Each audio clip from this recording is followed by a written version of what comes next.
gentlemen, welcome to District Court in the matter of State of Utah versus Ruby Frankie. This is Ruby Frankie. Ruby Frankie, a mother of 6, ran the famous YouTube channel by the name of 8 Passengers, one that while viewers thought they were witnessing the journey of a family's Christmas mornings, vacations, and their simple day-to-day life, they were really witnessing the terrible abuse and devastation among the children Abby, Chad, Eve, Julie, Russell, and Sherry Frankie. Torturing him. Stop it. I know you're not, but it looks like you are. Okay, Russell. I'm only going to say it one more time, and then you're going to lose the privilege to eat dinner. The YouTube channel was first broadcasted in early 2015 and was focused on documenting the life of the Frankie family and their 6 children. The children lived in Utah with their parents, Ruby and Kevin Frankie.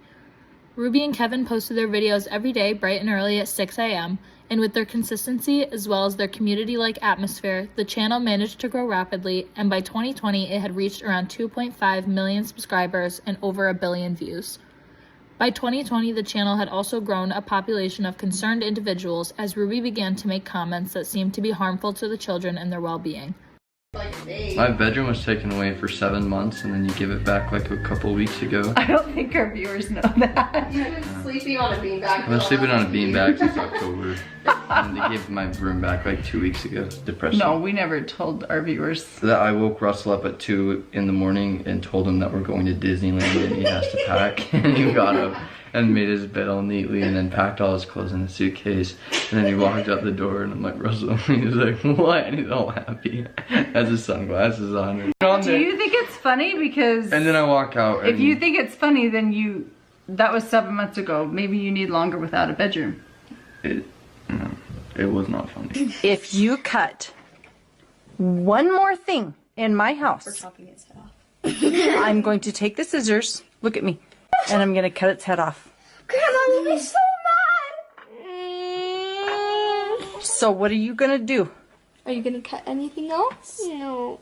The mother began posting videos with clips discussing removing their child's privilege of having a bedroom, threatening to decapitate a stuffed animal's head, as well as discussing how their young child had forgotten to bring a lunch and her punishment was to not eat lunch that day despite her young age.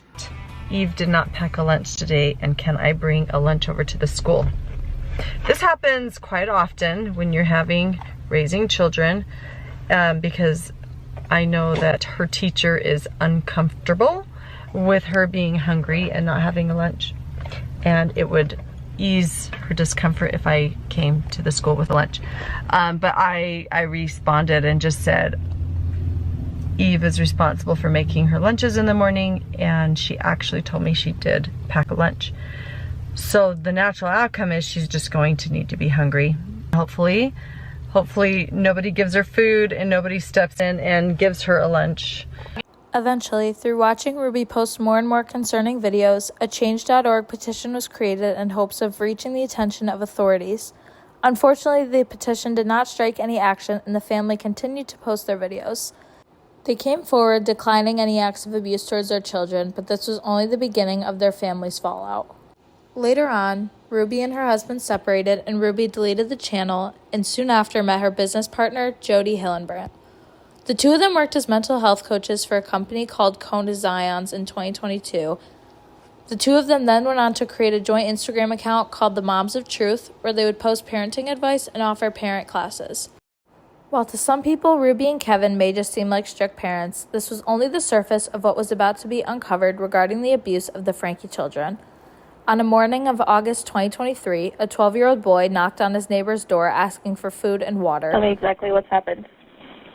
I just had a 12-year-old boy show up here at my front door asking for help. And he's said he just came from a neighbor's house, and we know there's been problems at this neighbor's house. He was covered in injuries and had duct tape around his ankles. He climbed out of a window in the Hildebrandt's home and summoned the courage to bring his family help. He was then taken to the hospital and treated for malnourishment and deep lacerations from being tied up with rope in the Frankie family home.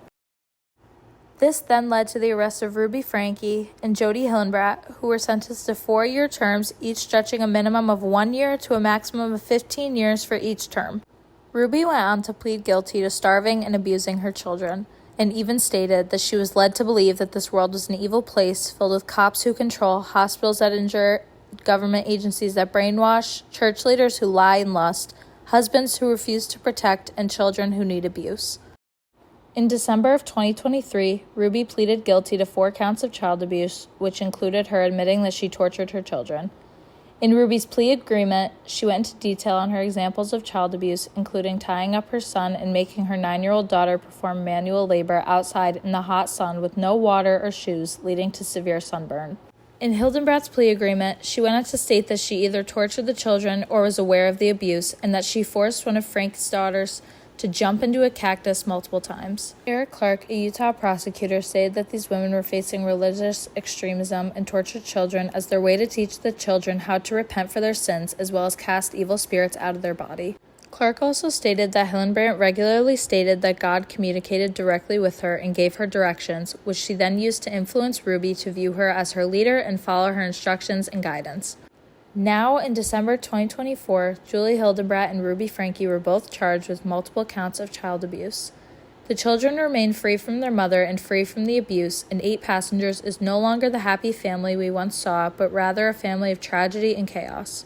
The channel provided millions with only a glimpse into the horrible conditions that the children were living in, as well as provided evidence of the abuse that they were given. Who knows where the Franke family would be if it weren't for the blatant displays of abuse shown on 8 Passengers. You guys having fun? You made it great. Hey. All right. Stand. You look cute, just like that. Welcome to our family. Watch this crazy bunch.